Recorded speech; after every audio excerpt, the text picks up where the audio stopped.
Hello, and welcome to Nostalgia Marcana. I'm your host, Doug Leaf. Each episode of this podcast, we'll look back on the movies, TV, games, people, and phenomena that we still love talking about all these years later, and ask ourselves why these bits of pop culture still enchant us today. This week, we'll be revisiting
after Ocean's 11 and before the other Ocean's 11 and way before Ocean's 12, 13, and 8, there was Sneakers, one of my personal favorite films of the 90s and an all-time great heist film.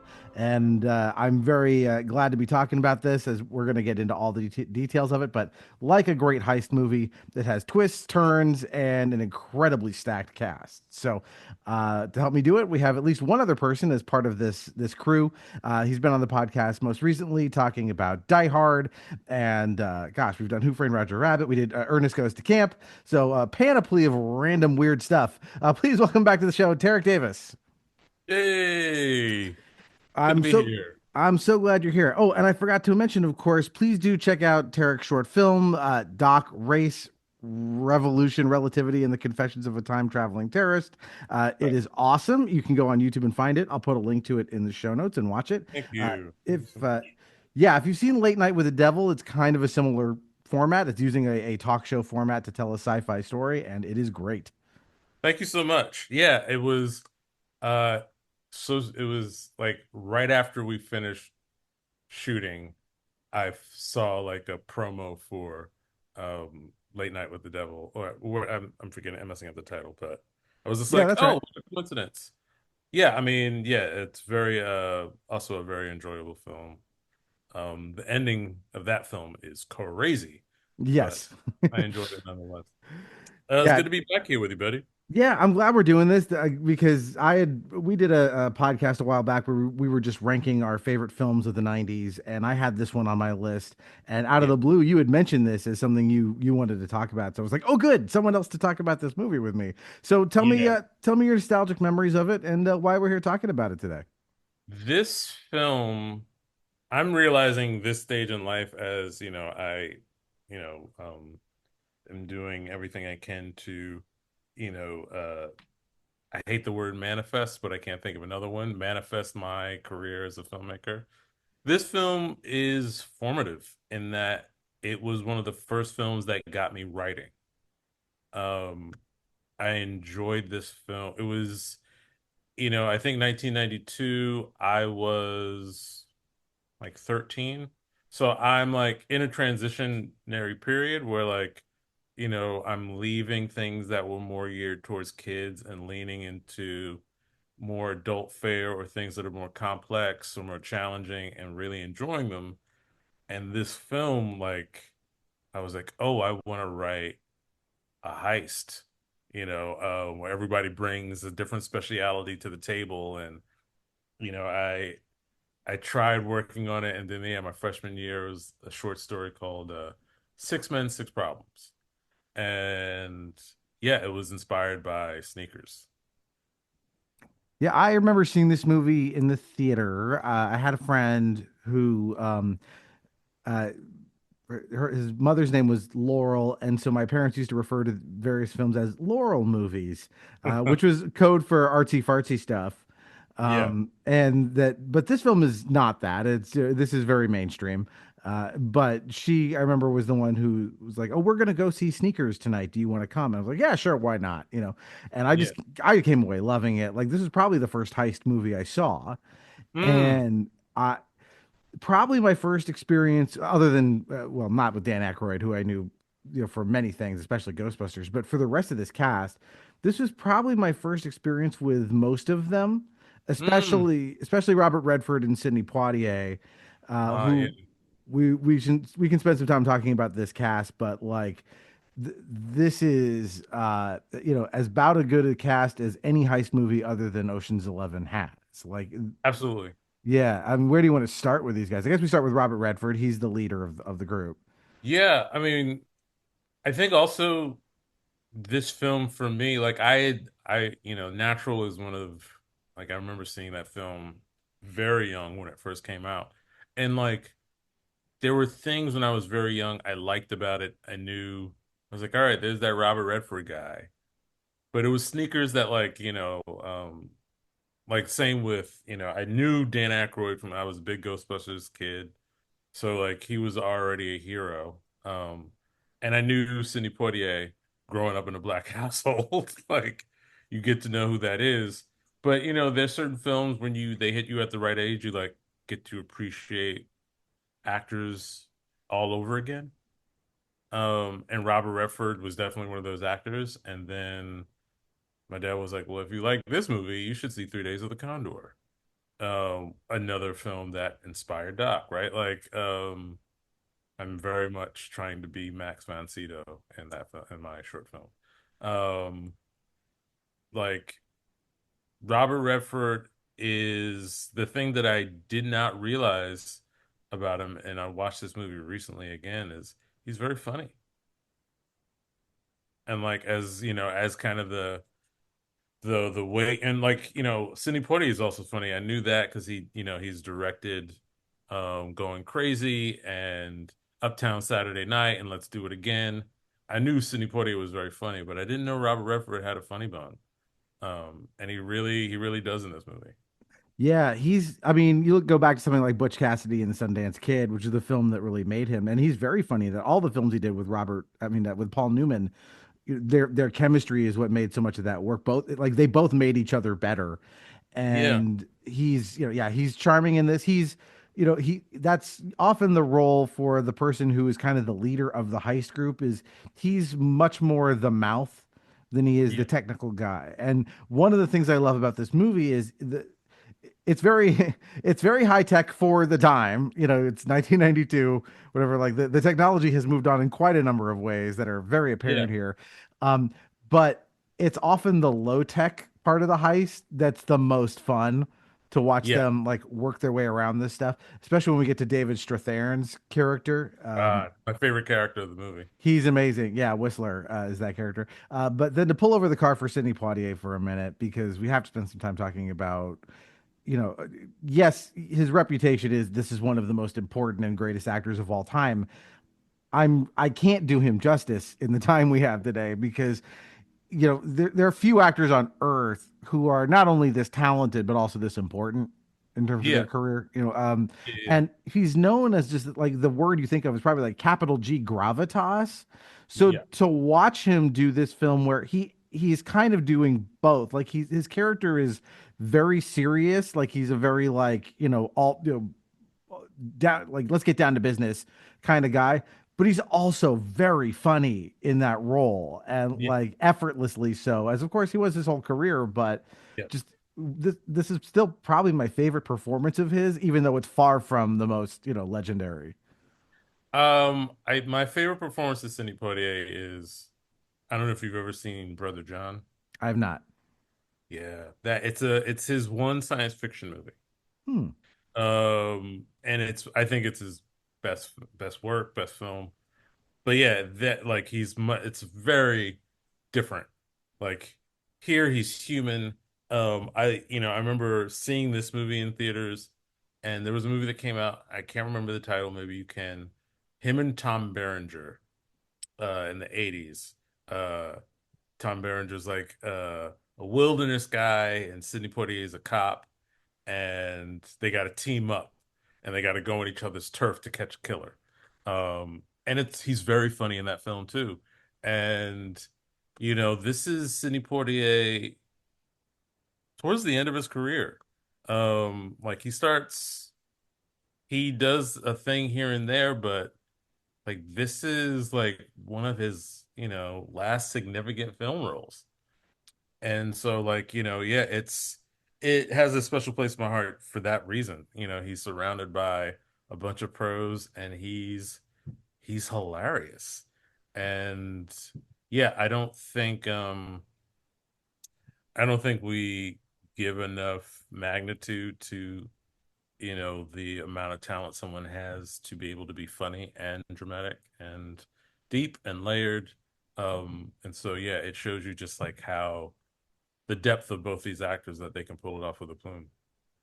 Yeah, and I mean, look, his place in history is, so important. I mean, not only because yes, he is the first black actor to win the Best Actor Oscar, Yeah.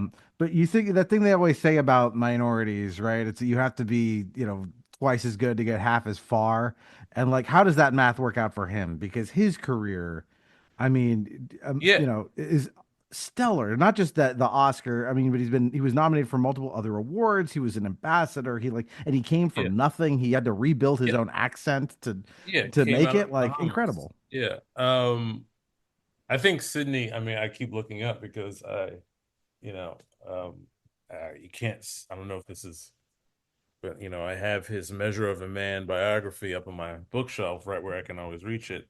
And, I think the thing Sydney would tell you, outside of his own personal drive, it's an interesting thing. It's a confluence of a bunch of things, right? Being the right guy at the right moment, a lot of luck, like, his listening to the radio and his that voice he has, right? Like that was him listening to 40s announcers. Like that's the filter we get. We get this from Sidney Poitier.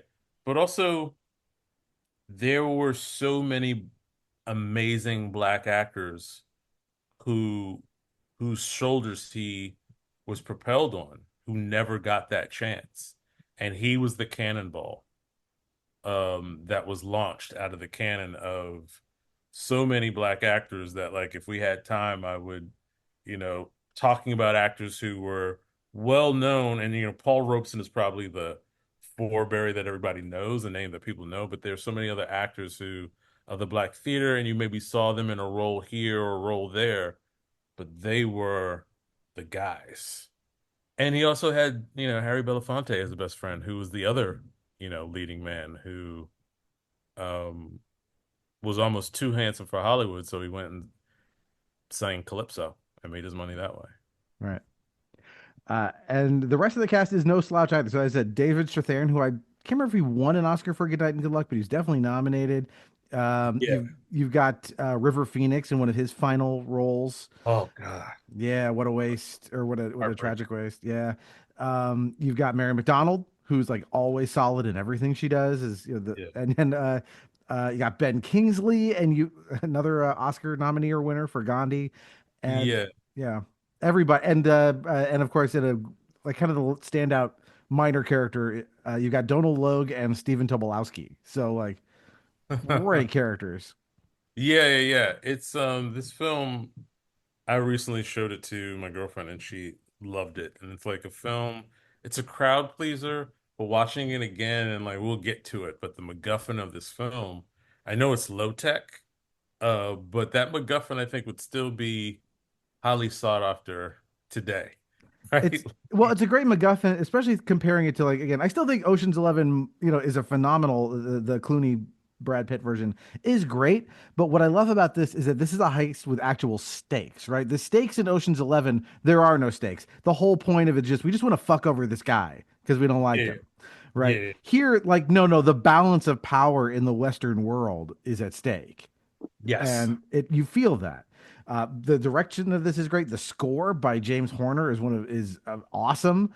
Yes. It's all over the place tonally, but it all works. Like it's really really good. It's similar in sound to his score for The Fugitive. I think that's him. Oh no, Howard Shore did The Fugitive. I can't remember, I but don't know. that's what came to mind was like it's fairly similar to the score for The Fugitive, which is I think the next year after this. So Yeah, yeah. I anyway, mean, yeah. it's in that crop of films. It's in that crop of the time when Hollywood was even like, and this is not a throwaway film by any means, but the the talent pool and the competence was so high that you get a masterpiece from something that like was just supposed to be popcorn fare. Yeah. So you get an incredible score, you get incredible performances, you get a great story.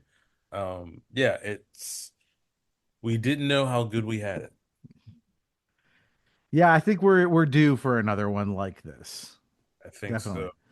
Well, let's Yeah. get into it because I know you're on a little bit of a timetable here. So we have this cold open after some anagrammed credits, which will come up in a bit, and some very sexy saxophone from Brandon Marsalis. Oh Uh, yes. and so it's December 1969 when the aspect ratio, of course, back then was different. The part of the Yes. film, it's a square. Yeah. The color is very desaturated too. Like it's not black and white, but it's almost black and It's white. almost black and white, and it's like a snowy. It's dark. It's snowy. So like, yeah, there. It's really muted. Yeah, and we're pushing in on a building that is very familiar because it is the same building that is the Hill Valley Courthouse in Back to the Future. Ah, Um, yes. it's doubling for, I forget which university, but some major one. And we meet our Martin and Kaz, who are hacking in, God knows how you would hack something in 1969 technology, but they're stealing money. They're joking about we're going to steal money from the Republican Party and donate it to the Black Panthers. Pause it. The phone company has too much money. Oh, good one. Consequence. They're corrupt. Result? The system perpetuates itself at the expense of the people. Conclusion? Ma Bell needs to donate some money. We're gonna change the world, Marty. I just wish we could get course credit for this. Gosh! You gotta... You want some food? Loser goes. I never lose. Oh. Pepperoni pizza, please. Shaken, not stirred. Power to the people, Kaz. Power to the people, Marty. One cannot trust anybody these days.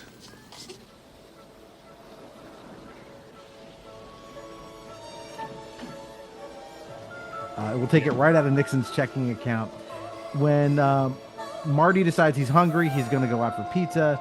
Kaz puts a coin in one hand and says, "Okay, whoever if you pick the hand with the coin, you got to go get the pizza, or Right. without the coin, excuse me. You got to go. You're the sucker who has to go get the pizza."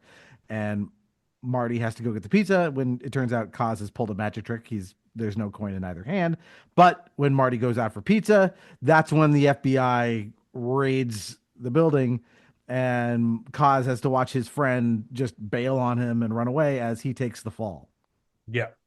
I always think that scene is, I mean, I love it as a setup. But I always find it funny, just like for what you said, like, yeah, they were hacking in 69 and they were so comfortable that they decided to get food in the midst of hacking as opposed to, Right. let's finish this job and get out of here and then get food. But Yeah, and they're not just hacking anything. They're hacking, like I said, Richard Nixon's bank account. They're high yeah, value targets, but and it's for them, it's a prank, it's a goof, yeah, but it's also very painful to watch that moment as he's like screaming down out the window to his friend and just watching him like walk away into the snow.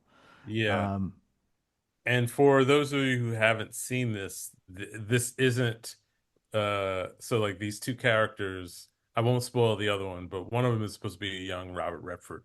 And it's not Robert Redford, it's an actor who, they give him a bushel of like orange hair and a mustache, and it's close enough. yeah. It's close enough. And a varsity jacket. But yeah, it's a good opener that sets up the path of our Martin Bryce character. Yep. And we flash forward to present day 1992. We go from like snow, like a blizzard of, frozen water to digital snow on a static screen. Right. And Kreese, that's Sidney Poitier's character. I'm probably going to refer to these characters all by their actor names just to make things easy. So Sidney Poitier wakes up Robert Redford, and he tells him it's time. They're in the middle of a heist, and we're introduced to each of our characters. We've got Whistler, who is blind, and he's reading a Braille Playboy, which is a funny idea. Uh, Yes. and Mother, that is Dan Aykroyd's character, he's hacking some wires and spouting conspiracy theories in a way that is probably improvised in terms of it not being in the script, but not improvised in the sense that Dan Aykroyd probably is just talking about this stuff 24/7 naturally. We're up. What's with the lobby?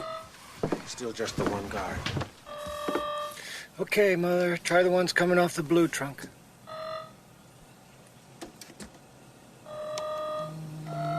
Nope. Try the ones coming off the white trunk, Mother. These don't sound right. No. We've even got photos of the guy leaving the embassy through the back service entrance. Hey, Crease, you on? Yeah, I'm on. Were you still in CIA in 72? Yeah, why? Did you know the deputy director of planning was down in Managua, Nicaragua the day before the earthquake? Now what are you saying? The CIA caused the Managua earthquake? Well, I can't prove it, but I can't talk to that guy. Exactly. I like to think that like the running game in this film is Donald Creese, played by Sidney Poitier, is a retired CIA operative. And so Dan Aykroyd is spouting these conspiracies to the CIA or to the man. And it just grates on Sidney Poitier more and more. And it's a very funny bit.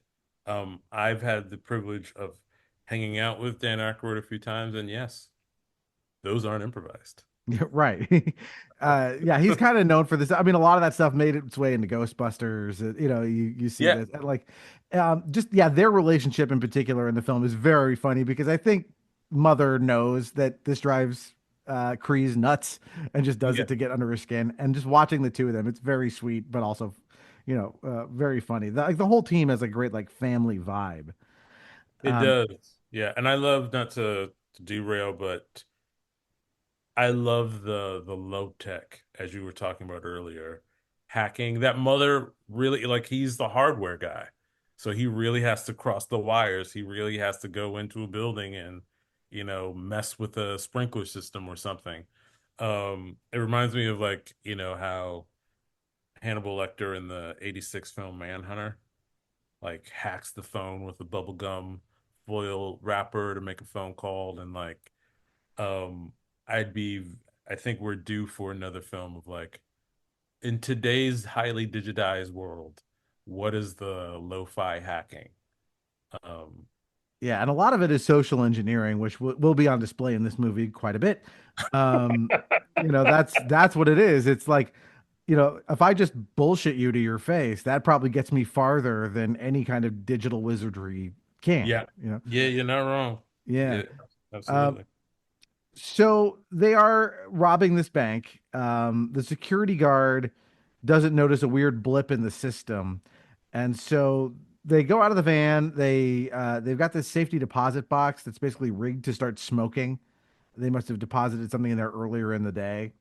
Hmm. So there's the fire alarm goes off. The guard freaks out, and the guard calls, makes a distress call, which is of course wired straight to Whistler in the van, who takes the call Yes. and lets him know, like, oh, okay, well, here's what you got to do. And before they can finish that call, the alarm goes off, and so this is all done to confuse the guard and make him think, oh, I guess it was just a glitch, and Yeah. nothing's actually happening.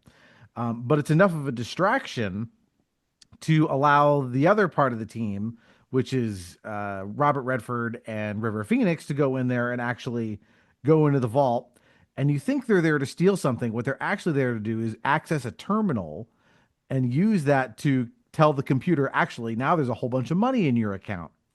And the next morning, they walk in and make a huge withdrawal, Yeah. walk right up to the office of the manager and tell him, here's how we just robbed your bank. And it Yeah. turns out that's what they're there to do. They are white hat hackers. Their job is to probe your security system for weaknesses, for you before the bad guys do. Gentlemen, your communication lines are vulnerable. Fire access need to be monitored. Your rent-a-cops are a tad undertrained. Outside of that, everything seems to be just fine. You'll be getting our full report and analysis in a few days, but first, who's got my check? So people hire you to break into their places to make sure no one can break into their places? It's a living. Not a very good one. Yeah, they are Hacker Incorporated. Like it's a great device. Like I feel like, I'm not savvy enough to know how many of these guys were in business in the early 90s. But being that the same person who worked on this film, I think worked on War Games. Yeah, that's where this started. Was they were on the set of War Games when they cooked up this idea. So Yeah. And so I imagine like this hacking community is pretty early. I was watching Cloak and Dagger recently. Another film you should probably talk about. But yeah, and like, there's hacking in that film. There's a computer culture. So, it's really cool that computer culture though isn't being led by what we would think of today. If you were making this film today, this team would be full of 20 somethings, Gen Z. But, it's it is deep in baby boomer. Like deep in baby boomer land with these hackers. well, don't forget how young they were when they made this. They weren't that that old. The youngest one is Carl. That's River Phoenix, and his character is said to be 19. Which is interesting in and of itself. So they've done their job. The business is good, and but someone is watching Marty as he makes his way back to the office. And when he gets there, he's informed that they have new potential customers. These two guys, Gordon and Wallace, and they go into a conference room and they are told that they're from the National Security Agency, and they have an assignment. National Security Agency. Oh. You're the guys I hear breathing on the other end of my phone. Huh? No, that's the FBI. We're not chartered for domestic surveillance. Oh, I see. You just overthrow governments, set up friendly dictators. No, that's the CIA. We protect our government's communications. We try to break the other fellow's codes. We're the good guys, Marty. Gee, I can't tell you what a relief that is, Dick. All right, that's enough. Let's go. Change your mind. Call us at this number. Mr. Bryce. First of all, they let him know we have the goods on all of your team members and why, how dirty they are, before they came to work for Hackers Incorporated here. Mother was into breaking and entering, and Carl broke into a school computer to change his grades. Whistler had some kind of problem with the phone company. They don't say what it was. All of these things. Kreese was a CIA veteran who was terminated or quit. And but they won't reveal why he left the CIA. No, yeah. No, but they also mentioned, and you, Martin Bishop, you don't have a past at all. And they basically reveal they know who you really are. They say, hey, Martin, you're not Martin Bishop, you're Martin Bryce. And so if you don't do this job, we will bring down the might of the federal government on you. So do what we want you to do. Yeah. And these two guys, for those who are interested, who are coming in as these agents, if you watched ABC a lot in the 90s, you would recognize them. One of them is Eddie Jones, who played Jonathan Kent on Lois and Clark. And the other guy is, you would recognize from the show 30 something as a character, Elliot, played by Timothy Busfield. You'd also recognize him from Field of Dreams as the brother-in-law who wants them to shut down the field until he almost kills his niece. And this is the same director as Field of Dreams. This was his next film after that. So there you go. And interestingly, he was, I believe, the writer of the Bill Cosby film Ghost Dad, which was directed by Sidney Poitier, which I assume was how he got him in to do this. Oh yeah. I didn't know Timothy Busfield wrote Ghost Dad. No, no, no. I'm sorry. The director of Sneakers wrote Ghost Dad. Oh, okay. I Yeah, was gonna say not that's Timothy Busfield. yeah, okay. Yeah, Ghost Dad. Oof. Yeah, not great. Not great. Yeah. Not great. Uh, to say nothing of its star actor, who's also not great. Not great. Anyway, um, Martin decides, well, we probably need to accept this because the threat is too great. I have to take the job. So he goes to this office that is NSA headquarters, and there's a homeless guy outside, saying, "Give me money. The government is taking my house," which Right. seems somewhat inconspicuous at the time. Anyway, he goes in to meet with these guys, and they learn about this cryptographer named Janik. That's the target, who got a mysterious and large grant from Russia for something called Project C-Tech Astronomy to make a black box. They don't know what the black box does, but your job is to tail this guy, find the black box, steal it for us. Yeah. Um, and Janik is played by forgetting the actor's name. Donald Logue. Donald Logue, yeah. Who you would like know from so many things. If you liked Terriers, that short-lived detective show that was on FX. If you loved it like I do, he was Bullock on the show Gotham. He He was in was Blade. he's in Blade. He's the main vampire henchman in Blade. Um, like we're gonna be vampire guys, man. Yeah. And famous from MTV. Like he did those MTV commercials as the taxi driver. Right. Yeah. He's been around forever. Yeah. And he's Yeah. very funny here. We'll meet him in a minute. He's very over the top. I like what they say here because they said they offer to clear his name in exchange for doing this job. And they say basically we all know what happened to Cosmo. And Yeah. I love how the scene ends just sort of like ominous, like, well, what happens if I say no? And they just say, don't say no, Right. which is great. Yeah. So now we get the scene. Hey, man. Spooky agency. Anyway, go ahead. Yeah, no, so the NSA here is they're very well, I guess the word spook is often thrown around for a spy, and they are spooky here. Yeah. So Marty goes back to the team and apologizes to them for lying about his identity, and throws it and says, "Look, I got to do this. You don't have to." But ultimately, the team comes around and decides this job pays too well, and it's like 100 and some odd $1,000, which tells you like that's interesting. Like 1992, it's still not a ridiculous amount of money for what they're being asked to do. I think if you're asking me to do this, I would want a lot more to put my neck out that far. Yeah, yeah. You know, the economy was good then. Yeah. So they want to go scope out Janik, and Martin, they offer to go with him, and they say, no, no, no. He's giving a lecture at this university, and I'm going to bring Liz along. That I'm going to ask her to go with me. We're about to find out who Liz is because we cut to some piano lessons where she's just a regular lady what gives piano lessons to kids. Yeah. And there's clearly the romantic tension between our leading man Robert Redford and this character. And there's throughout the film the will they won't they vibe. It's you could hear the studio audience oohing and ahhing at certain scenes. Um, it's but both actors are again they take what could be played as cliche and elevate it. Yeah, she's great. This is Mary McDonald's character, and she's very elegant. She's very composed throughout the film, even when things get the stakes get high. She's cool and collected. Yeah. There was an earlier version of the script where this was a character that Martin would encounter for the first time at like the bank, and somehow she would be drawn into it. And I'm glad they made the rewrite they did, which is no, no, no. Let's start them off with a history.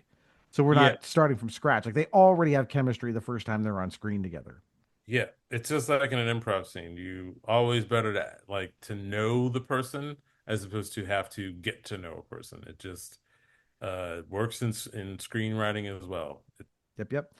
And so yeah, she says we're not getting back together, but fine, I'll do this for you. He basically tries to tell her, well, I need you to help explain things to me, because this is going to be a very scientific thing that I won't understand. So it's not a total lie, but it's not exactly the truth either.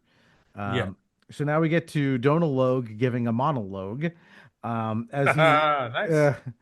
as he explains, well, not explains, just talks about unbreakable codes. And he says that's what he's doing. He's a cryptographer, right? He's Yeah. dealing with these complex mathematic codes, and he says no one's been able to break these codes so far.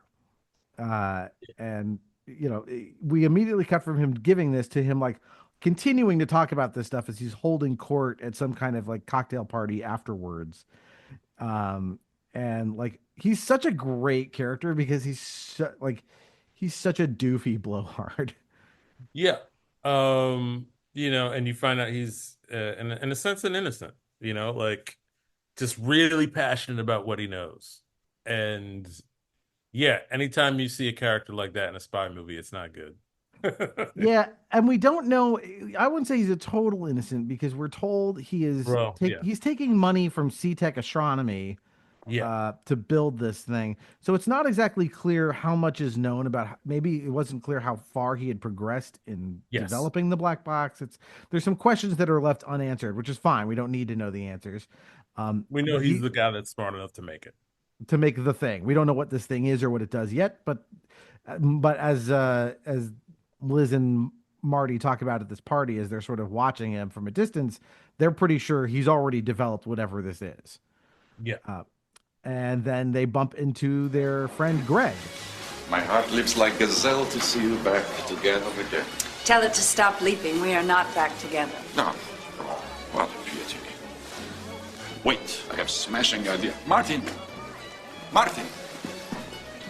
Kiev String Quartet plays at the consulate on Thursday night. You will be my guests. Really, Greg, I wouldn't know how to repay you. Martin, now that our countries are such good friends, perhaps you will finally be able to do occasional favor for me. Gregor, you are shameless. I'll see you Thursday night. What? New title. Cultural attaché. Unbelievable. Last few years has been very confusing for people in my line of work. I'll bet. I don't care what anybody says about the New World Order. I don't trust that guy. Who, Greg? Harmless. Let the number itself tell us. At the party, Yeah. who is a legit Russian spy. Yes. Who's there to talk to them. We don't know how they know this guy, but they kind of make a point that like their relationship has changed since the fall of communism and the Berlin Wall in a way that's like quaint now that we're back in it. Yeah, it really is. And this film is a very interesting time marker in the sense of like we're right out of it. Right. So like we're kind of cool with Russia. It's dealing with, if you watch anything from the 80s, anytime someone had a Russian accent and they were on American soil or vice versa, it is tense. See And Rocky IV. yeah, exactly. If he dies, he dies.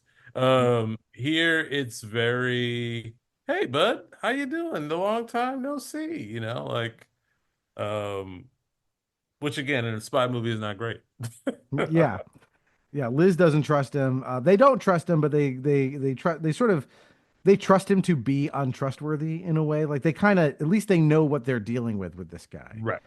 And he wants to talk to them about something. He wants a favor, but they're like, not sure. But they get an invitation to go to the Russian orchestra with him, which they'll cash in on later.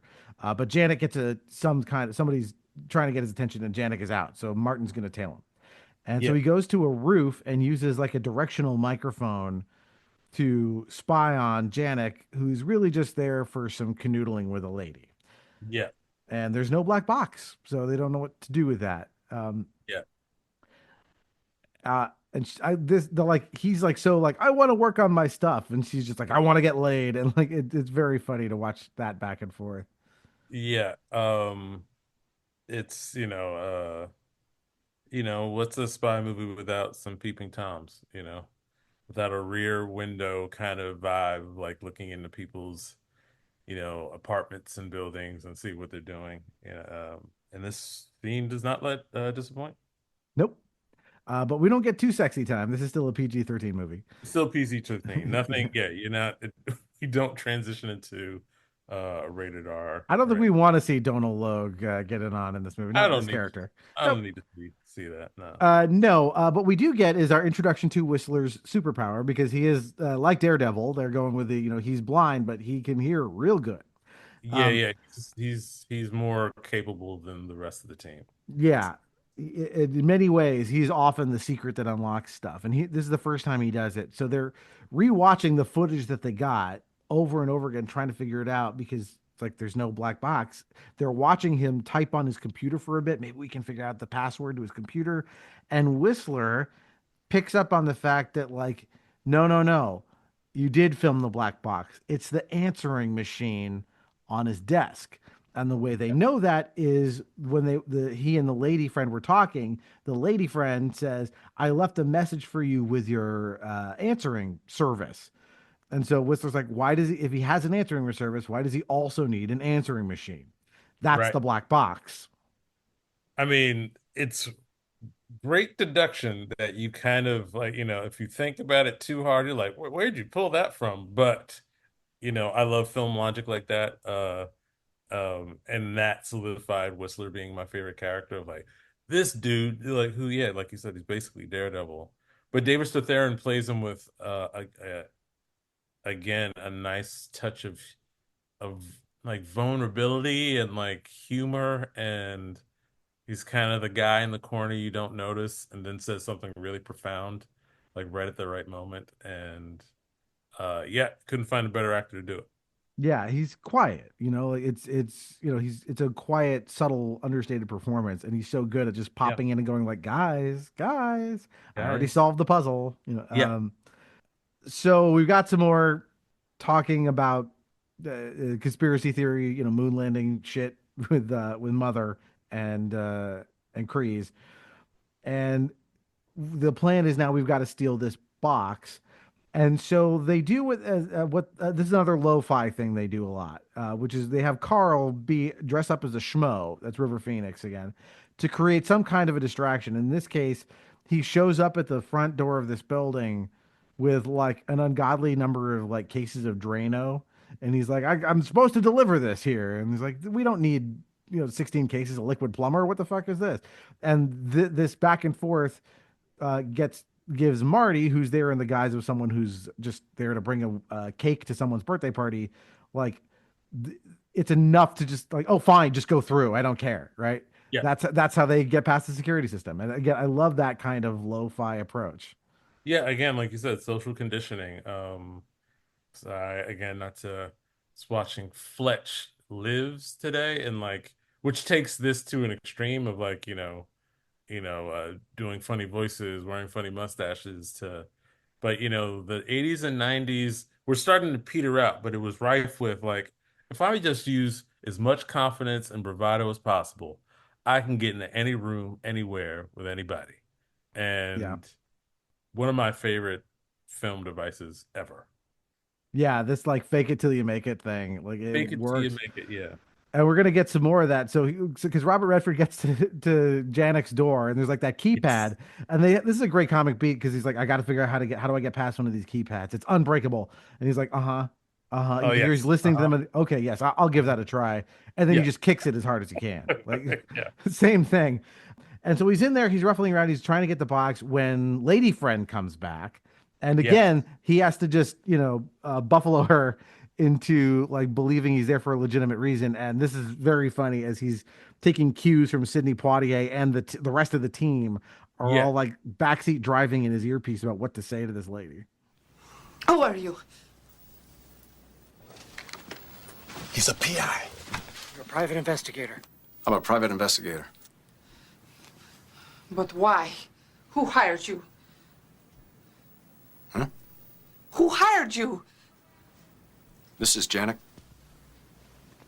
There is not Mrs. Janik. Yeah? You got us stumped. Oh, yeah? Who do you think paid for your little love jaunt to Mexico City?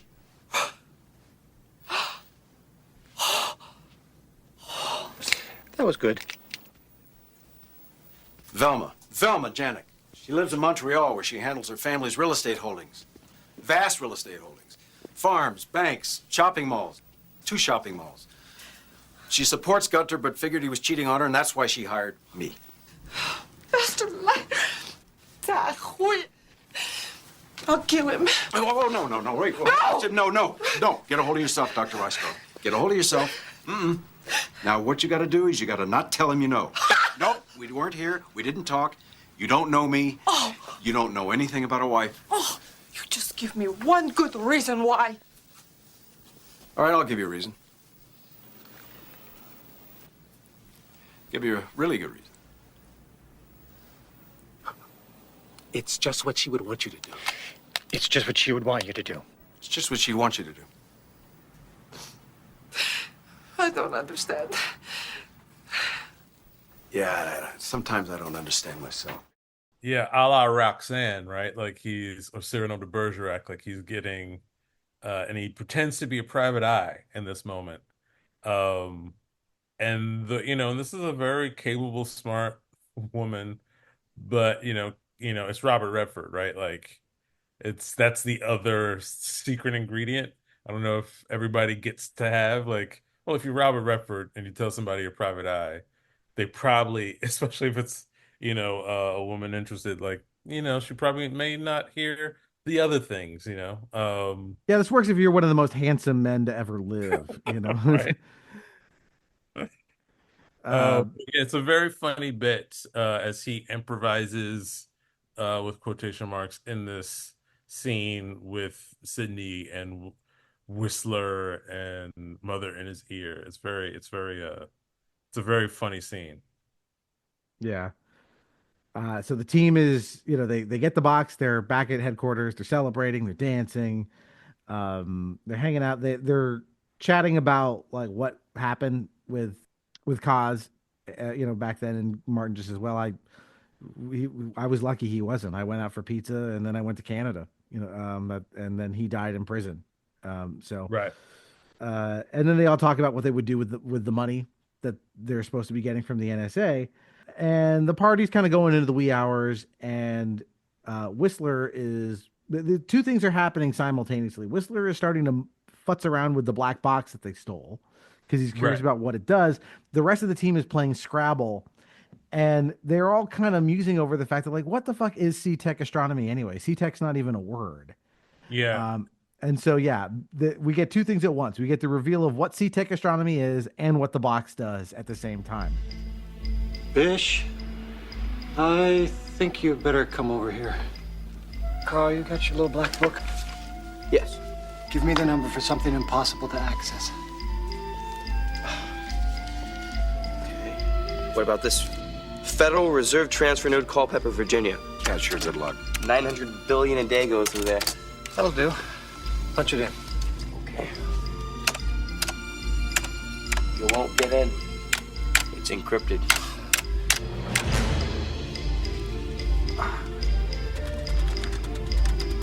See? Mother, that last contact.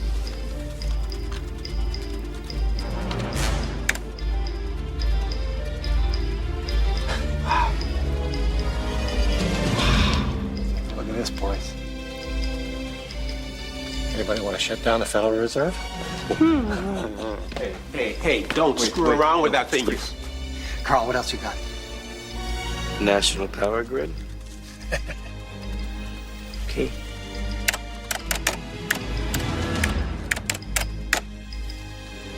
Here we come. Another. Probing. Wow. Unbelievable. Anybody want to black out New England? Carl, what else? Air traffic control system. Yeah, like C-Tech astronomy is it's an anagram. And it means too many secrets, which I think was like an inside term between Robert Redford and someone from his past. And Cos, from Cosmo. And Sneaker then finds out, like, he breaks the code to the code breaker box and finds out that it's the ultimate code breaker. It is the Thanos of code breakers, and that they can get into any high security, um, access point that they want. So they are fishing all around. And they do some cool things in the scene. Like they check out first, they're looking at like flight patterns, like they hack into, The you know, FAA or something. Anyone want to crash a plane? That's yeah, they can it's do it if really they scary. want. Yeah, and it also like just from a like the photographic cinematography kind of angle. When Whistler cracks the box, it has like one of the best visuals because he's wearing these, he's blind, and so he's wearing, these thick uh sunglasses. And when he and his keyboard is a braille keyboard, and so when he cracks it, the braille keyboard goes crazy, and you see all like a la the Matrix, all this code, you know, going over on his sunglasses, and it's just like a great, almost comic book-esque kind of visual. Yeah, it's one of the best shots in the movie. And so what it looks like is, this is an old school computer, right? This isn't even Windows. This is like some version of DOS that they're running. So when you see like a website in this film, it looks like that they're not supposed to access, right? Like the Federal Reserve. And they Yeah. just see a bunch of gibberish, wingdings shit all over the screen. But as soon as he activates the box, everything starts flashing until whoop, it's normal again. That's how they sort of explain the magic of this box. And they talked about, well, Janik must have found some way, or some mathematical way around all of these supposedly unbreakable codes. Yeah. And immediately the stakes of the movie jump way up high because you realize the unimaginable power someone would wield with this box. Yeah. And the person who gets the most freaked out is our CIA agent, our former CIA agent, Sidney Poitier, who gets his gun and is like, yo, nobody's leaving. Like, Yep. everybody's staying.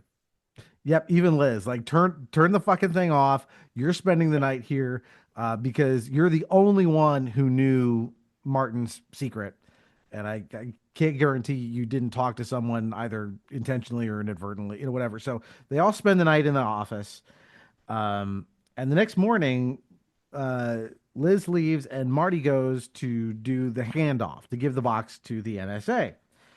And I love that she says, I hope the handoff goes well. I'd hate for you to have something new to run from. Like, again, hinting at his past and again how much trouble they're in now. Yeah. So Marty goes to make the handoff with Wallace and the Timothy Westfeld. And as he's doing this, he gives them the box, and he hears at his earpiece, Sidney Poitier is now like frantically trying to get his attention because Sidney Poitier noticed a headline that Janik had been murdered during the night. Yeah. Yeah. And so he says, Martin, it's your mother. She's on the phone. And finally he excuses himself. He leaves the two NSA guys, and they just, when he gets back to the car, they just haul ass out of there without Yeah. the box. Yeah, it's reminiscent of when in Goodfellas, when I'm forgetting when the wife's character name, when De Niro's like, I got some clothes for you, get them for your mom, and like, yeah, just go into that corner over there, and like then she realizes it's a hit, and so she gets in the car and peels away. It's a very similar thing of like, the kiss kiss kill. Hey, no, we're all friends. And no, they are going to knock you off. Right. And yeah, it gets back into that, we were talking about how this is all over the place. And like, everybody's, there's a dance montage at the party in the offices, and everyone's having a good time and talking about what to do with the money, and then they get scared, and then it's like, oh no, people are dying. Like that funny guy who was making love to his girlfriend, he's dead. And these guys will kill you. And now we have to reconfigure how we will deal with this situation. Yep. Because they race back to the office where Martin first met with the two NSA guys to find that the building has been demolished. That's why the homeless guy was out front saying they took my house. Right. And they go back. The team meets back up at the office, and they quickly put it together. These guys were never NSA. And someone, I forget which one, I think is Whistler, it might be Mother, says, oh, they probably were government, just not ours. It's a scary answer, but I love it. Yeah, right. These guys, yeah, they were just pretending to be NSA, and so the team is going to pack up the office and relocate it somewhere. We haven't decided where yet, but Martin's going to go to a concert. So he goes to the symphony that he was going to meet Greg. He finds Greg and sticks a gun in his back and excuses them both down to this really weird, like cool, like dark room with a pool in it. I can't figure out where this is. It like, why is there a pool underneath the room where the orchestra is playing? I don't know, but it's really just, very creepy. And but Greg claims, look, the Russians had nothing to do with it.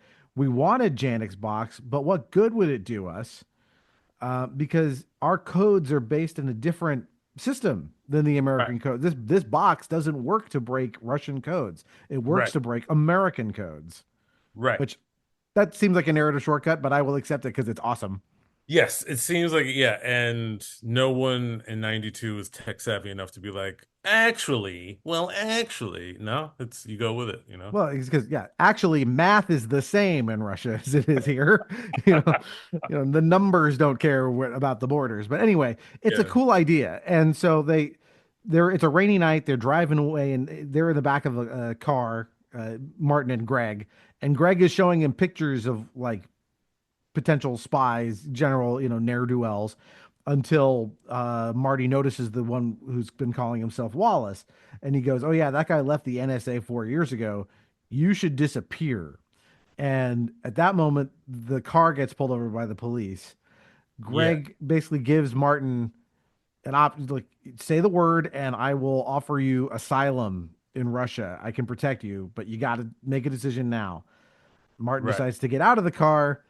The cop executes the Russian and his driver, knocks Martin out. Yeah, it's this scene literally could be a sequel to 3 Days of the Condor. How do you know? How do you know they're printed? How do you know? Like it's and Robert Redford on the like making that decision. Do I stay? Do I run? This scene is very cold. I don't know who the actors are. They aren't actors I've seen in other stuff, but whoever that actor is that shoots the guy, like it's a very like scary but well performed, good performance. Yeah, and they're in like some kind of a tunnel too where this happens. Yeah. Like it's it's a claustrophobic environment, and I love that when just before he knocks Robert Redford out, he says too many secrets. Knocks him out. Right. Yeah, again, like the widening gyre of like the stakes of this, like this escalates very quickly. Yeah. And so we get this scene of Martin in the trunk, and you're just hearing, road sounds and, weird noises you can't quite make out. The trunk opens and Wallace is there. He's like, "Oh, you're awake," and then knocks him out again. So Robert Redford will have brain damage for the rest of his life from this night. Because that's not how concussions work in real life. Anyway, so Martin wakes up, and this is one of the best scenes in the movie. So Martin wakes up. I love that he's upside down in the frame. He's just lying down, but they've shot him so that he looks upside down. And he wakes up in this very weird, stark office that's like mostly black. Very uncomfortable. And someone offers him an aspirin. He puts it in both hands, and it is Ben Kingsley. It is Cosmo back from the grave. With full on with a ponytail, a 90s Steven Seagal ponytail, hair pulled back. He's in a slick suit, and anytime Ben Kingsley does the American accent, you're in for a treat. Not because it's a great American accent, it's not, but he gets to go places, as an amazing actor that he is, where it doesn't matter. Like the character is so eccentric and crazy that it's just like, oh wow, they got the right guy to play this role. And you find out what happened to Cosmo, like his origin story in a sense. Right. We were gonna change the world, Marty. Remember? Did you ever get around to actually doing it? No, I guess not. Well, I think I can. Really?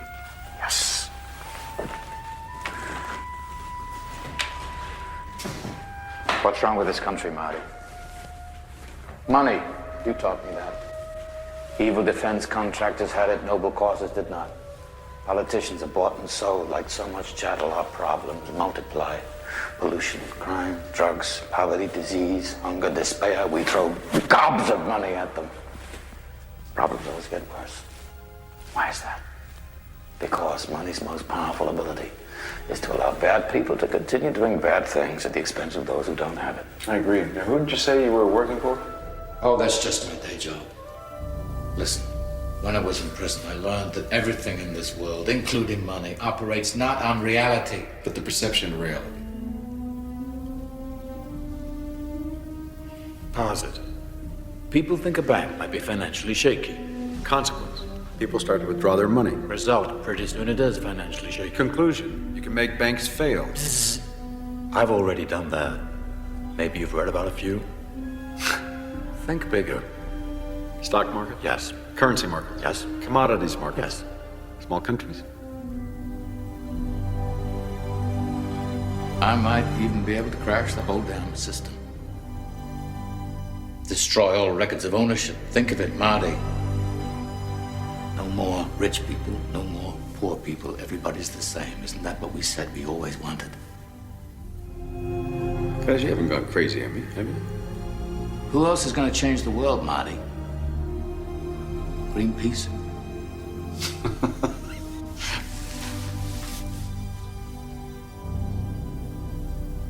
You are crazy. Yeah, basically what you find out is he sort of became an accountant for the mafia to get out of prison, that by helping organized crime, in a way that he and Tim Robbins, I guess, share this in common by doing some tax preparation and stuff for the right people. You get perks in prison. This arranged for his early release. He reorganized their entire operation, which involved encrypting it. And he claims that, if the federal government were to get their hands on the box, that would make his clients vulnerable, and he would pay the price. But that seems, as he says, that's only my day job. He's got supervillain shit on the brain. Yeah, he's like he pays his bills, encrypting, all the shit for the Corleones, but he really wants to be Brain from Pinky and the Brain. Like, he's trying to rule the world. Because he's still that radical. He's still that radical from the 60s. Yeah, this is weirdly a film about pro Antifa film, I guess, or however you want to look at it. But that's what they're doing. They're like, he wants to kind of pick up where they left off, but in a much more dramatic way. Like, he wants to. It's basically the Fight Club plan. He wants to knock everybody down to zero by destroying all records of property ownership, and thereby change the world, crash the system. I'm not sure how destroying records of property ownership would work, even if you could do it digitally, because it's pretty clear everybody knows where everybody lives. Like, it's not, there's paper records of shit. But anyway, still, also, try to get somebody's house who's already there. It's not gonna work out. Yeah. But anyway, he can make banks fail. He talks about he's already made some banks fail. I mean, he can cause very real harm with this box. And he talks about, who else is going to change the world? Greenpeace? He's right. I love this in a villain because he has a point of view. He's not totally crazy. Like, he has a rationale. He thinks he's the good guy, in the story, but he's also vicious. Like, you can tell, he is very vindictive because he tells them, tomorrow we're going to run the police will run the prints on the gun that killed all the Russians, which was dropped at the scene.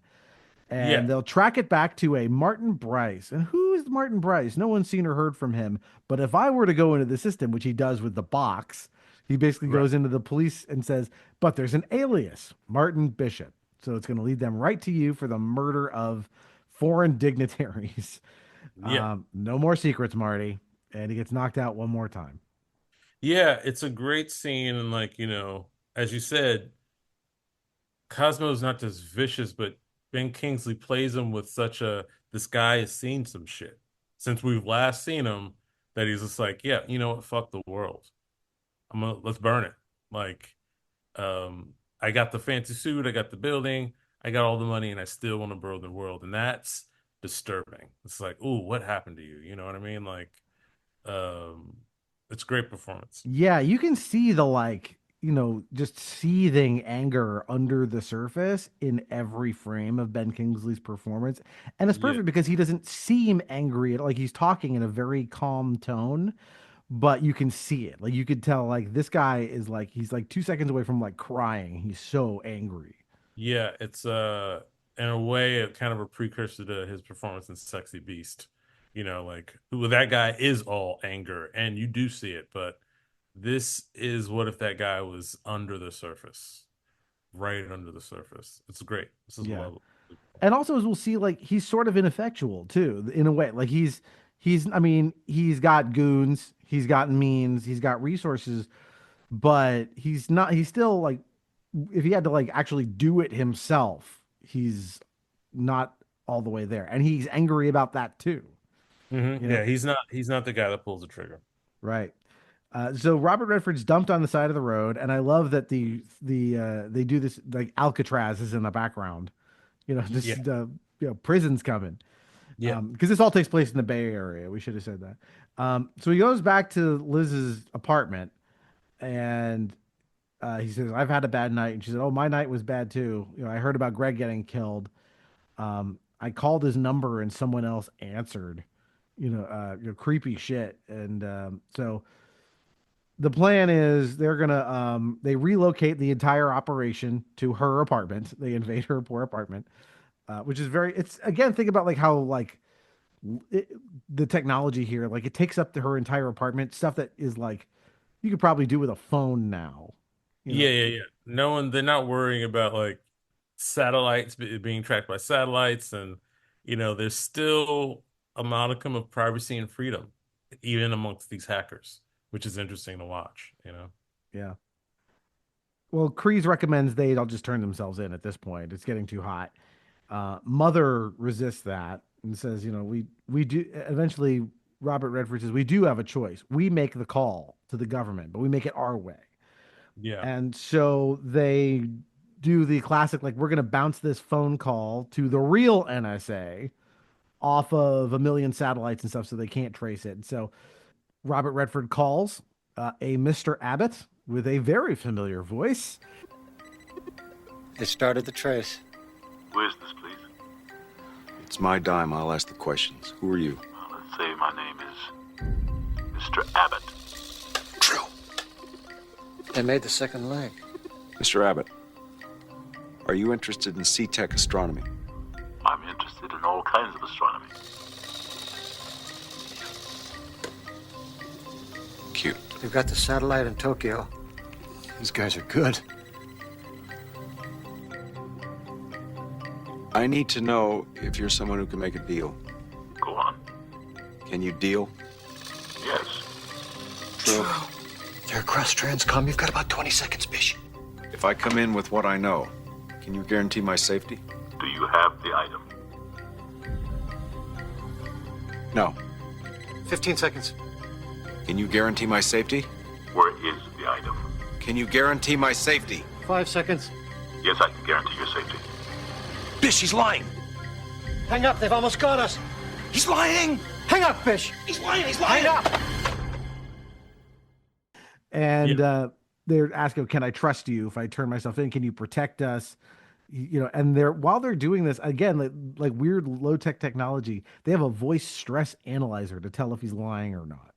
Yeah, that was I felt like that was a bit of a who knows? That was the one moment I'm watching the film like, did they really have that tech back then, or was this made up for the movie? But he even says like it's not as good as a polygraph, but for today's purposes, it'll have to do. Yeah, everyone is so good in selling this deal that I'm with it. Well, what's interesting is the way they get, because they call the switchboard to try and get to somebody, and they keep asking like, you need an extension. Like you can't just talk to the head of the NSA. And so the extension he tries is C-Tech astronomy. That gets their attention. Yeah. So there is some link. Either the FBI or the NSA is aware of C-Tech astronomy, or they have some connection to it. It's not fully explained. Well, because you immediately get the voice on the other end being like, So I see you dialed C-Tech Astronomy. What's Mhm. up, guys? Yep. Sounding much different from mine. Yep. But as he Um, says, he can't guarantee safety. Well, he yeah, says he can, but that's the lie. And they hang up just before the trace connects. right. Um, so they have to get the box back, but they have no idea where Coz's office is. And then once again, Mother comes through using his superpower. And he says, well, Yeah, this is I love amazing. this scene. So describe to me what you heard when you were in the back of the car, when you were in the trunk, and then they recreate sonically through Robert Redford's or Yeah. Brightson's kind of retelling. They recreate sonically where he was to find the location of the bad guys' headquarters of their building. Bish, what did it sound like? What? The road. When you were in the trunk, what did the road sound like? Oh, I don't. Highway, a regular highway. Well, did you go over any speed bumps? Gravel? How about a bridge? Bridge. Yeah. 4 bridges in the Bay Area. Was the Golden Gate fogged in last night? Yes. Did you hear a foghorn? No?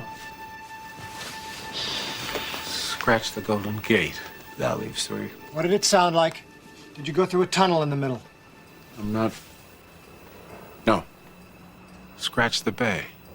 Well, that leaves 2. San Mateo and Dunbarton. What did it sound like? Lower. Lower.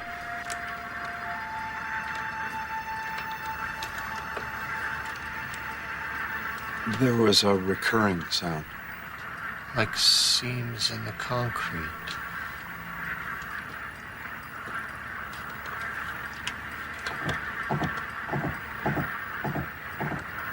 But further apart.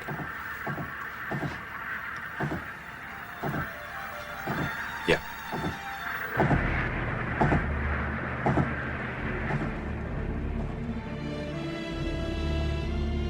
This was so clever when I saw this the first time. I was like, that's fucking brilliant. That like It still works. yeah, it totally works. And it's like what he's talking about is like, okay, there's road noise. Oh, was there a seam in the concrete? Did you hear that? Okay, so there's this recurring like thump, thump, thump, and from that they're able to okay, well, you went over a bridge then, and there's 4 bridges in San Francisco. And did you hear any? There was foggy last night. Did you hear any foghorns? No. Okay, so it's not the Golden Gate Bridge. And then Right. this, and then that, and like finally they conclude. I went through a cocktail party, which turns out to be like a pond full of geese, on the side of the road. Like, Yeah. amazing. It's a great moment in the movie, and yeah, solidified David Strathairn is like from that point on, he was like one of my favorite actors.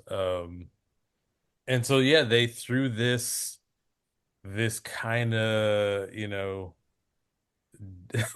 Sonic MacGyver-esque reconstruction. They find the headquarters of Cosmos of the bad guys where they dwell. Yeah, it's their base of operations is an office building with a big sign out front that says Playtronics. So the front is that this is some kind of a toy company.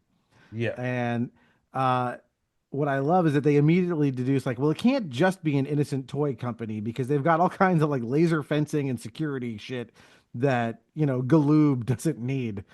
Hasbro doesn't have this shit. Galoob. Yeah, the good old days. Good old Galoob. Good old Galoob. Yeah. So they bring back the directional mic and they watch this building for at least a couple of nights. Because I love this. They're again Whistler. They're pointing this directional mic at shit in the building, and he says like, "Oh, I can tell that's that's a stairwell because I can hear the floodlight batteries recharging." And they overhear this statement: "My voice is my passport. Verify me." Like, okay, there's some kind of a voice print lock in there we need. And there's one room that has way more defenses than any of the others. That one's got to be Cosmo's office. And so they noticed, the lights never go off. It's on all night. That office is going to be the hardest thing to get into. But maybe we can get into the office next to Cosmos. Well, whose office is that? And so that's the next plan, is figure out who works next door. Right. Yeah. And it turns out to be our friend from Groundhog's Day. Yes, it is Stephen Tobolowsky. Um, and they figure that out. They watch, oh, the light goes out in the office next door, and then a few minutes later, this guy comes out. So it must be his office. Again, like, I love that low tech solution. Like, they don't go to a database to figure it out. They just watch. Yeah. And they basically, we get into heist mode, and they find their mark in this nerdy character coming out of the building, played by Stephen Tobolowsky. They find out like he's got to use a voice recognition, and say, what's the phrase he has to say again? Hello, or hi, my name is Werner Brandis. That's his name. My voice is my passport. Verify me.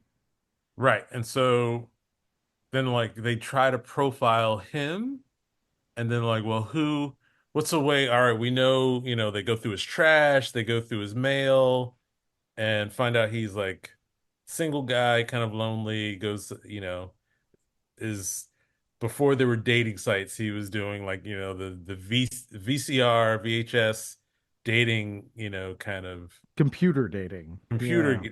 Yeah, it was very Yeah. early computer dating. So like, well, what kind of girl would he like? Someone who's uptight, beautiful, anal, and then they all look at our Mary McDonald character. Right. And she's now has to, con this guy. And it leads to another very funny scene where he's very nerdy and awkward.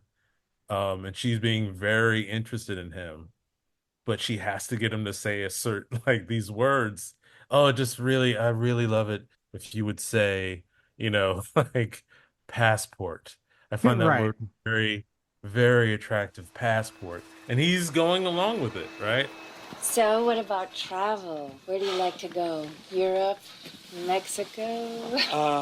I don't know. I've never been out of the country. Look, I think they want us to leave. Sit down, Morgan. Oh, talk to me.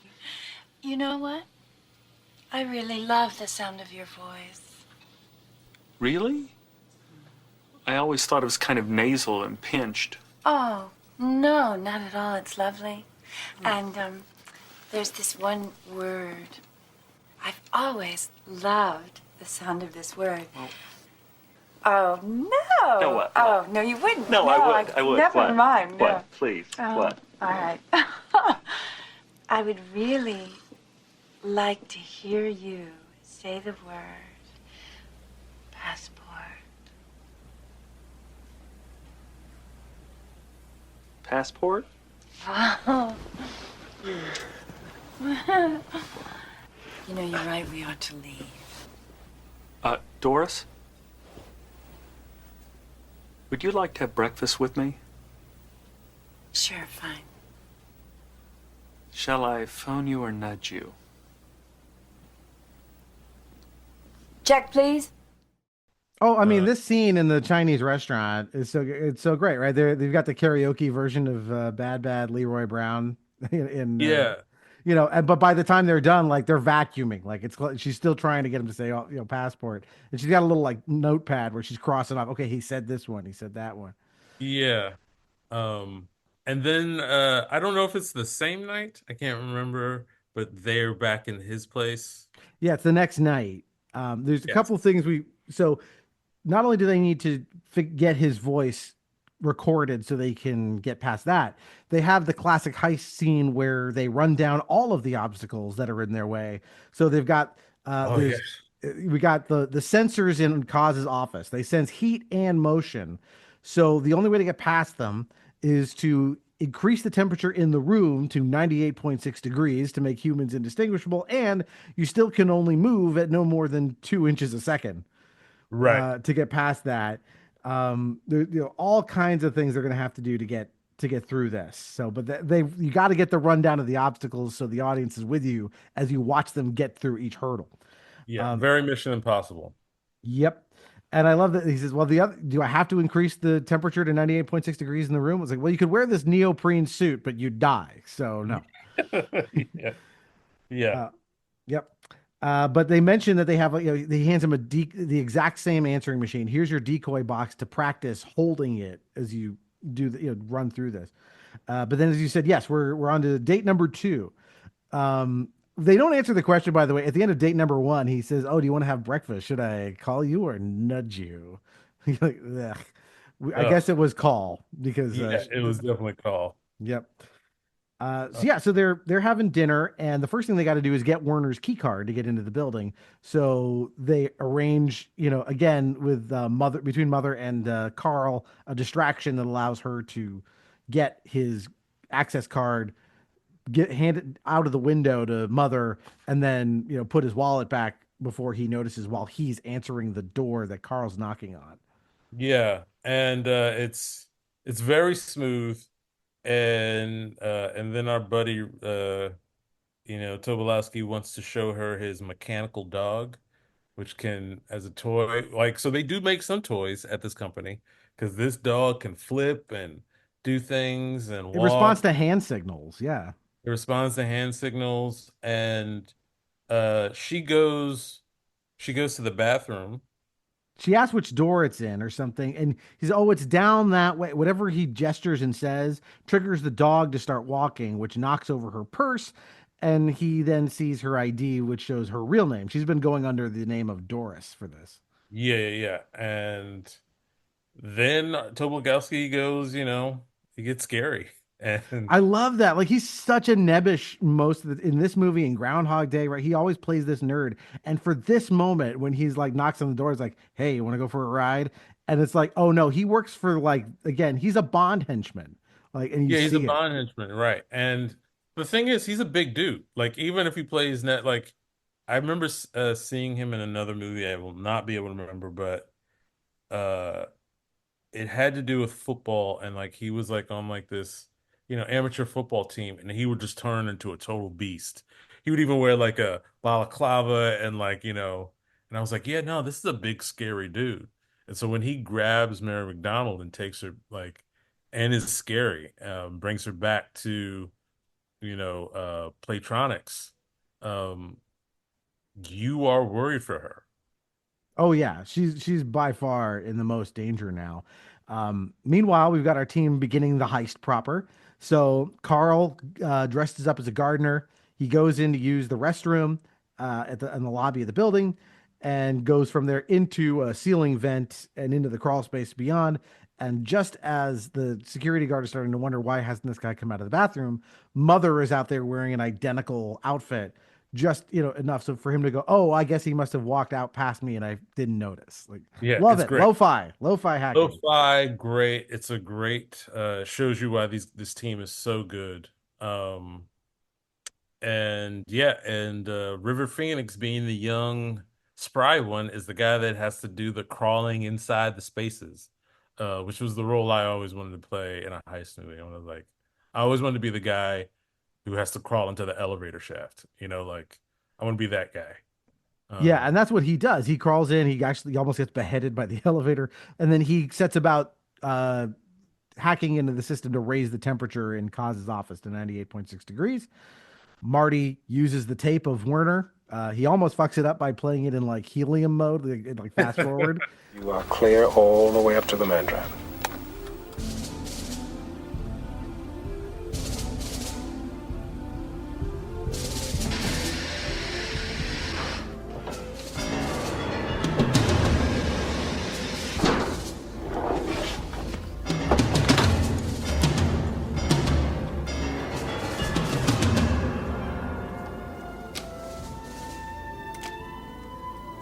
Hi, my name is Winifred.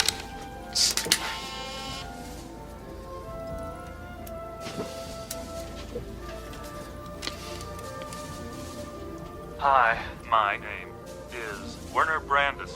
My voice is my passport. Verified. Me.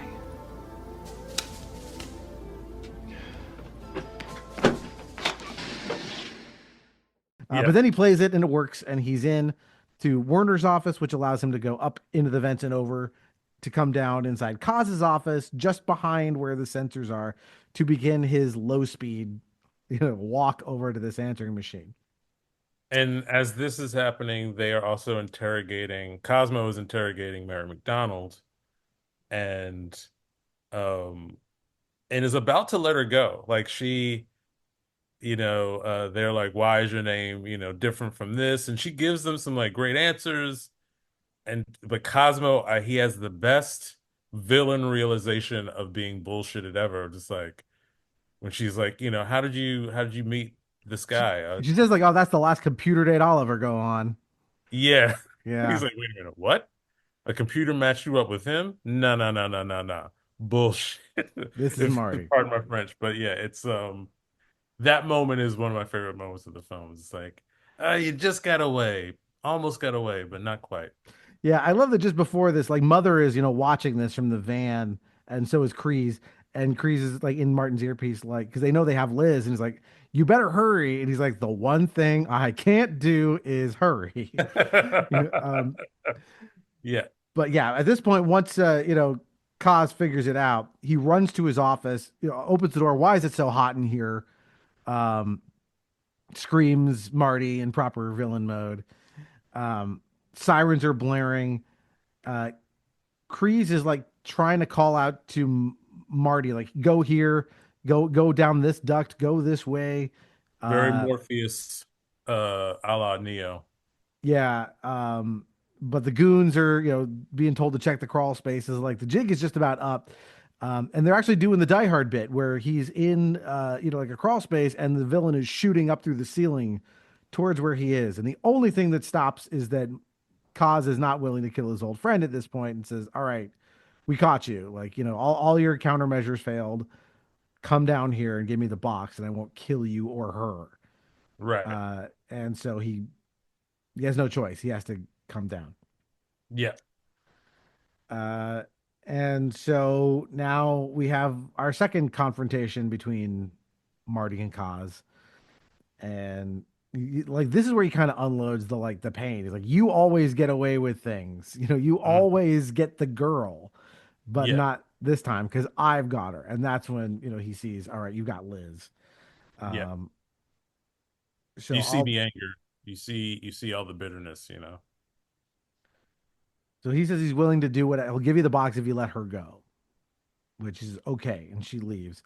And after she leaves, they're going to kill Marty. It's like, you didn't think we would really let you live, right? Right. And at which point Carl comes crashing down through the ceiling. Yep. River Phoenix to the rescue. Falls on Mr. 30-something, Mr. Buffield, and Robert Redford, turnabout is fair play, gets to knock out, Pa Kent with the butt of the shotgun, or easy punch him. I forget, but regardless, he gets to knock the other guy out for a change. Gets to knock him out. And then, then we got to get out of there. We got to get out of the building. Right. And so they make for the roof, which is interesting. I'm not sure what their plan was there, but they make for the roof because I guess there's a fire escape they can use to get back down. Right. And they get up there and they're like, all right, just drive the van over and we'll haul ass out of there. At which point the goons take the van and Mother and Kreese are escorted out of there. Yeah. What the goons don't know is that Whistler is also in the van. He's way in the back. Okay, Bish. Now, there's a gate about 30 yards behind you. Put it in reverse and floor it. Did I ever tell you why I had to leave the CIA? No.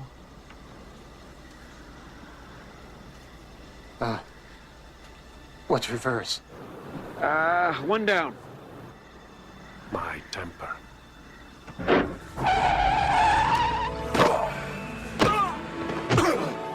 Wow, motherfuckers mess with me, I'll split your head. Kreese.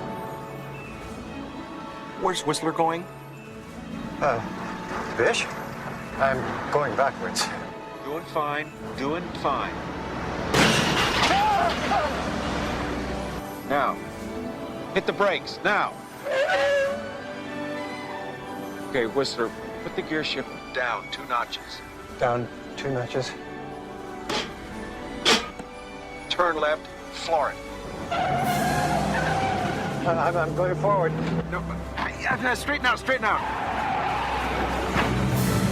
Oh, what was that? Okay, keep coming. Oh God, I'm driving. No,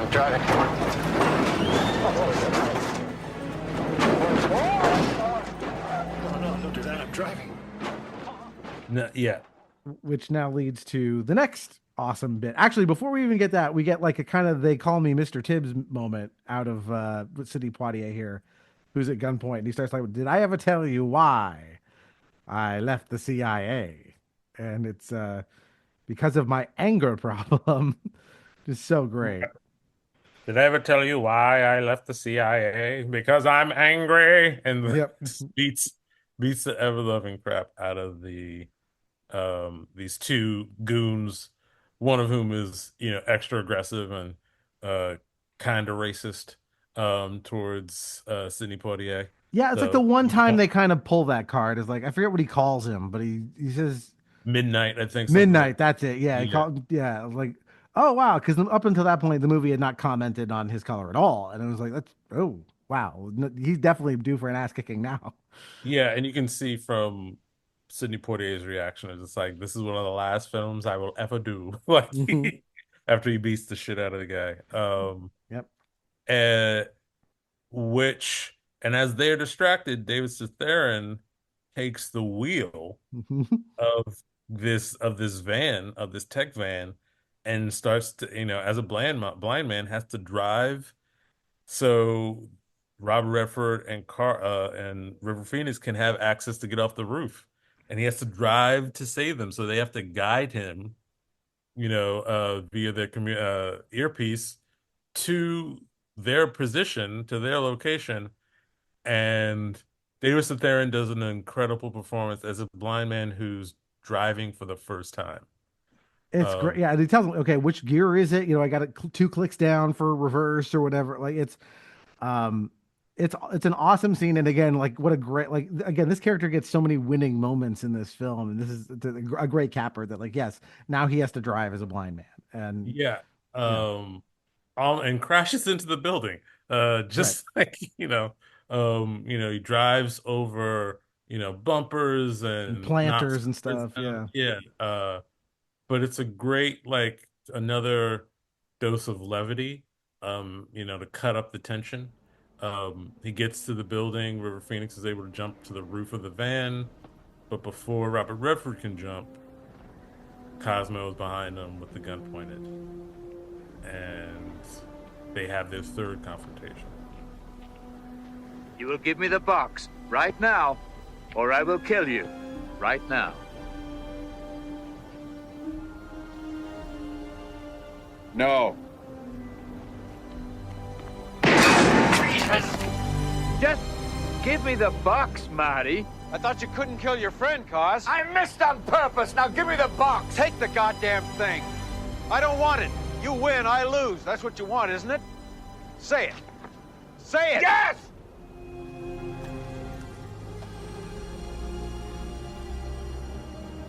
I'm sorry, Cos.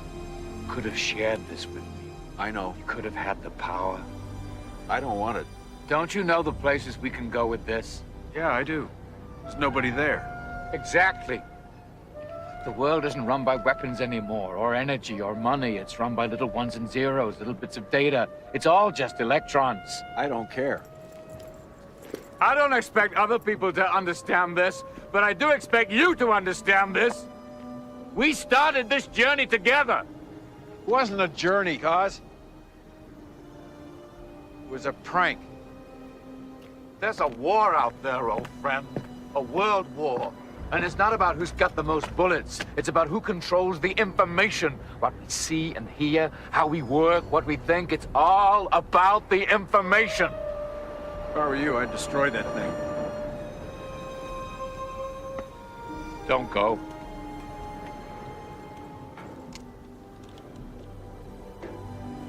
Don't go.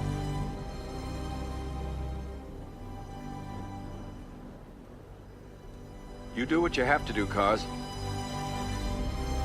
But if you want to stop me, you'll have to pull the trigger. You. Yep. And he says, give me the box or I'll kill you. He fires a warning shot. And I love that Martin's whole speech. You could have had the power. He says, "I don't want it. I don't want to use this. Take it. You should destroy it." And Martin or Kaz's whole speech about like the new front of the war is not bullets and stuff. It's information, and like this monologue's pretty ahead of its time. Right. And it really is. And it's I would also say serves a little bit as a harbinger for the days we're living in today. Martin's Cosmo would fit in very well with, I don't know if he would fit in well with Elon Musk. Maybe they're two sides of the same coin. The Peter Thiels, the Elon Musks, but the ambition to rule the world is the same. And to use information as power. He gives this whole, it's information, Marty, information is power. And like that, again, I love it when films kind of echo other films that the stars were in. This echoes 3 Days of the Condor a bunch. And Robert Redford walking away, giving Cosmo his backpack, which has the box in it, and kind of just leaves his friend just like, hey man, all right, whatever. You win, I don't care. And hops into the van. And we're left with this great reveal that calls back the first beat of the film, of the cold open, where now Cosmo opens the black box and sees that there's nothing in it. It's just the decoy, the decoy, and he's been faked out. Like he faked out Marty all those years ago. And so the circle is complete. I am the master. Yep. This is one little quibble I have in the movie. It's like, wouldn't he keep coming after him, at that point? But it doesn't matter. Like, because we're coming down to the end here. So they get back to their office, relieved to be alive. And there's agents there to greet them from the real NSA. And including the voice they heard earlier, which was James Earl Jones. Not just any voice, the voice. The voice. Was James Earl Jones plays the NSA. That's how I deem it in my personal IMDb. And that's all you need. And he's surrounded with young agents with machine guns, one of whom is very pretty, and which is important to mention. And it's a bit of a standoff.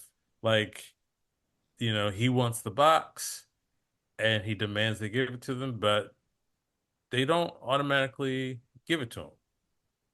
No, they bargain for it. Each one has their own kind of wish list.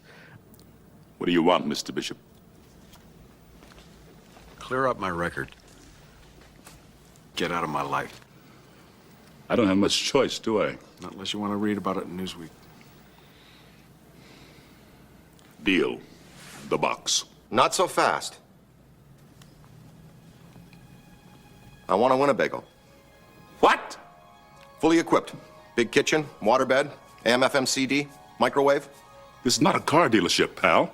He wants a Winnebago.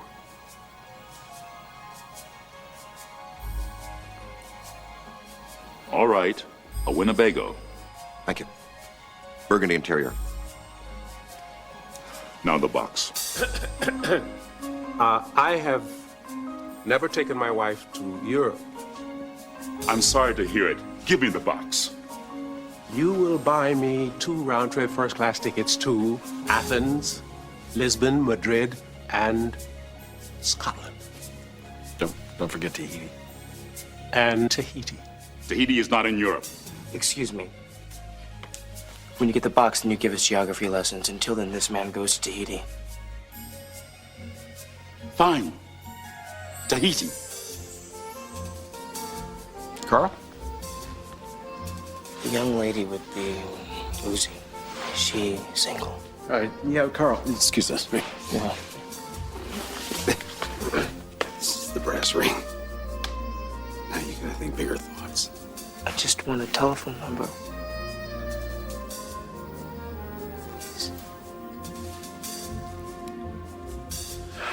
How about a lunch? You can chaperone. No, I will not do this. Hey, Abby. Abby, Come on, now the FBI'd give him twins. No! Wait a second. You can have anything you want, and you're asking for my phone number. Yes. 273-9164. Area code 415. I'm Carl. I'm Mary. I'm going to be sick. But one interesting thing to note before they get to the wish list is they talk about like, hey, you know, the Russians said this wasn't good for spying on Russians. The only thing you could use this for was spying on Americans. That's so right. no wonder you fucking want it. Like, why isn't the FBI here? This is not even your agency's mandate. You know, and they're Right. like, well, they just want the power of having this thing. Yeah. Real scary. It's very scary. And instead of lingering on that terrifying concept, it gets very light again. Mhm. Like they bring it up, but they know this is a movie and they got to get funding and they got to be released. So it very quickly turns light again when, well, everyone starts making demands and Mother, Dan Aykroyd character wants the RV he's always dreamed about, and Whistler just wants world peace, and towards women and men. Marty Robert gets he wants his name cleared. What's his name cleared? Sidney Poitier wants a trip to all the best destinations in Europe. You know, for he him want- and his wife. Yeah. For him and his wife. We want to go to Athens, Lisbon, Madrid, Scotland. Oh yeah, and Tahiti. And I love like Tahiti's not in Europe, but he's like, we'll do geography lessons later. Get the man a trip to Tahiti. Like it's great. But all Carl wants for Phoenix is the phone number of the pretty girl holding the Uzi to him. Yep. And to which James Earl Jones, the girl can't believe. She's like, you know, you can have anything you want, and you want my phone number? And he's like, yeah. And she gives it to him. Yeah. And you know, James Earl Jones, who's also very funny, plays the straight man to this comedic moment brilliantly. And then like, you know, he's Santa Claus for the moment and he exits. Yeah, and he hands in the box, and Martin lies to him and says, you know, the box never even worked. You know, they all agree it never existed at all. Right. And he leaves, and Liz turns to him and says, well, aren't you concerned that they're going to do terrible things with it? And he says, well, they can't without this. And Right. Martin's been holding out. He's got the chip that makes it go. Right. And then we end with this news broadcast saying that mysteriously the Republican Party announced that it was bankrupt the same day that there were enormous donations to Amnesty International, Greenpeace, and the United Negro College Fund. And that's the end of the movie. End of the movie. So like the beginning of the movie, it ends with them, you know, Marty doing what he set out to do to begin with. And to your point, yeah, wouldn't NSA just continue to come after him? But anyway. Or cause, yeah. Like, why is anyone letting them get away with this? But it's it's just too much fun to worry about that.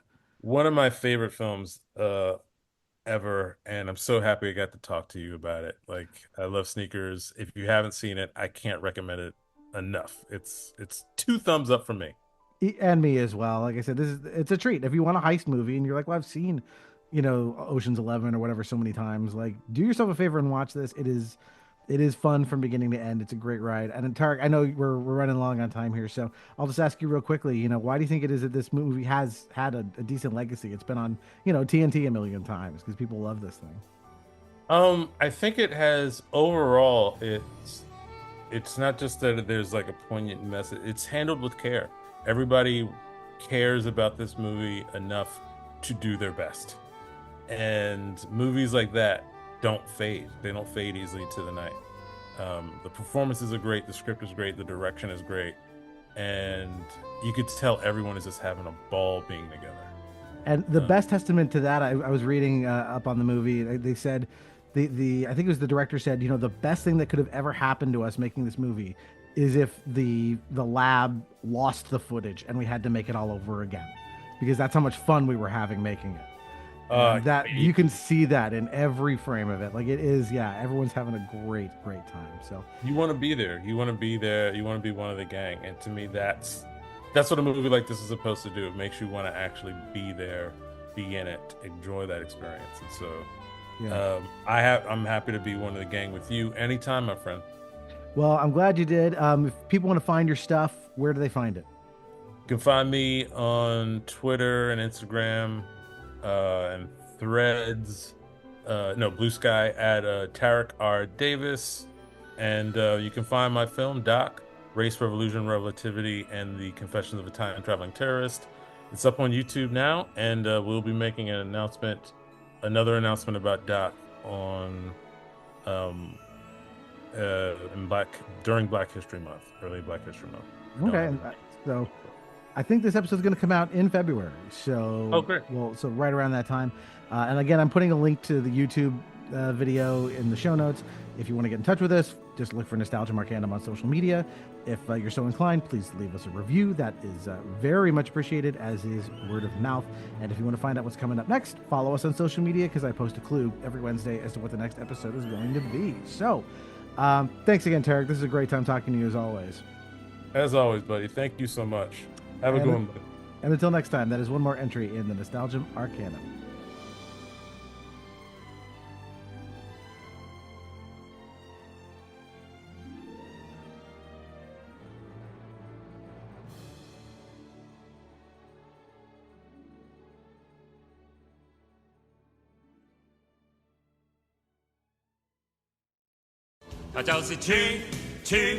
Leroy Brown, tunest man in the whole downtown， 臭名人破問真相，世界以為他是個王。那個 Leroy 也愛賭博，他更愛穿的名牌，裝扮像個畜生。